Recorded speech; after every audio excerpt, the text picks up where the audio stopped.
Hello and welcome back to the channel, everyone. And if you're new here, hello and welcome. This is Motor Mike Media, and as always, I'm Motor Mike. And today, well, we're gonna do an update video on the Escort. My dad actually did some repairs to it after my last video. He was a little upset with me, so he decided to get his hands dirty.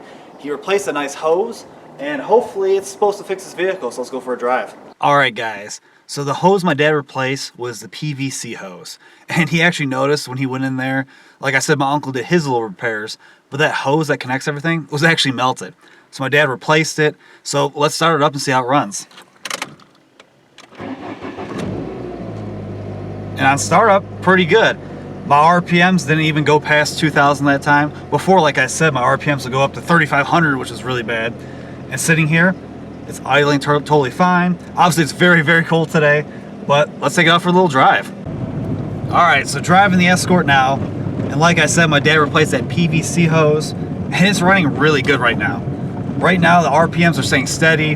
I'm moving at a slow speed, but nothing's rattling. Before, the steering wheel would get really, really bad. I can come to a complete stop right here. You can hear a light vibration right now.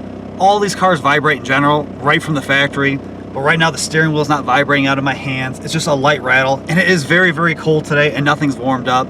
I know when this warms up, the little rattling you hear right now will stop.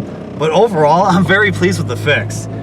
Making this turn right now, and it just feels great. It feels like how I bought it. And the reason why I bought this vehicle was it was cheap. It was a two-door because I just love two doors. And I wanted something that was fuel efficient. So I spent less than $2,000 for this vehicle. I get around 30 miles to the gallon on the highway. And it's unique, it's different.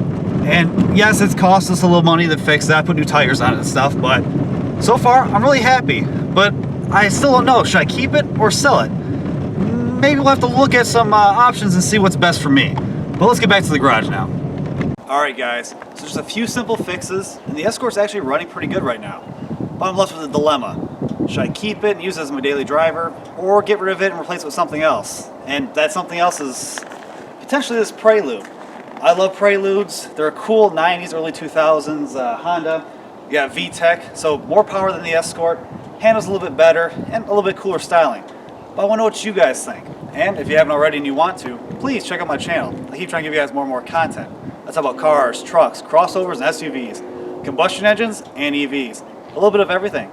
But please, like, comment, subscribe, hit the notification bell. That way you guys can stay up to date with the latest and greatest from my channel. And as always, I'll see you all in the next one.